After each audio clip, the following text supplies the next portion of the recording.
Hello everyone, how are you doing? This is MD Tech here with another quick tutorial. In today's tutorial, I'm going to show you guys how to resolve if the SVC host is experiencing high memory and CPU usage on your device. So this should hopefully be a fairly straightforward tutorial, guys, and without further ado, let's go ahead and jump straight into it. So we're going to start off by opening the Start menu, type in Services. Best result should come back with Services listed right above App. Go ahead and left click on that.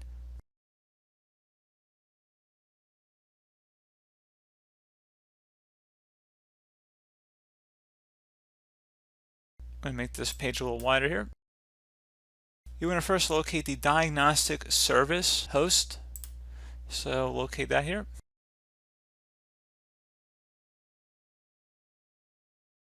And double click on it.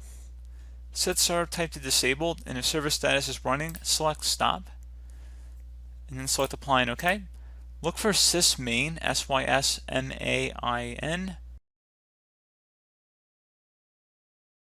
right here. Double click on it. Used to be called superfetch, if anybody was familiar with that. And we're going to set startup type to disabled, and we're going to stop that as well. Select apply and OK. Once that's also done, go down to Windows Update and double click on it. Set startup type to automatic, and the service status is stopped. You want to start it. If you can't start it, that's okay. Just set it to automatic, and then when the computer restarts, it will be running. And then also go back up to Background Intelligent Transfer Service. Double click on that. Startup type should be automatic as well as running. So once you've done that, hopefully that should have been able to resolve the problem. Click on Close, close out of here, and restart your computer.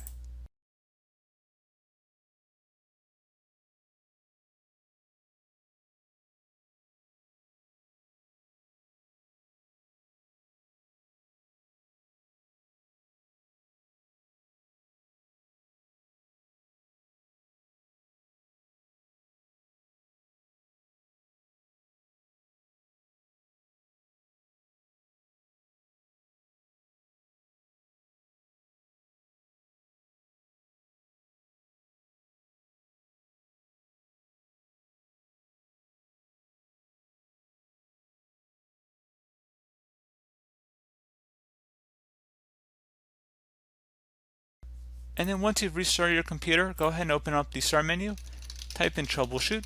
Best result should come back with Troubleshoot settings. Go ahead and left click on that to open it up. Select additional troubleshooters from the right panel.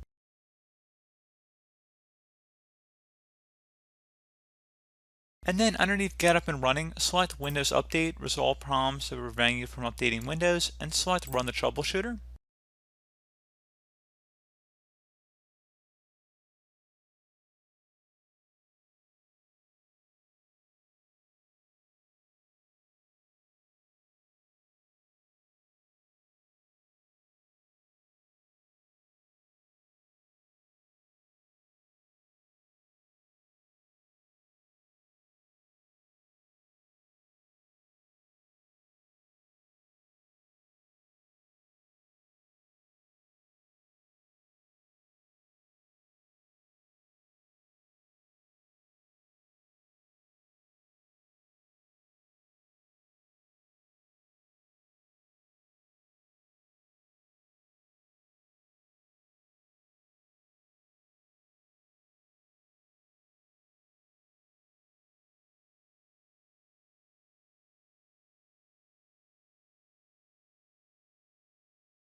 And once it's done, close out of here. Go ahead and restart your computer, and then hopefully your problem should have been resolved.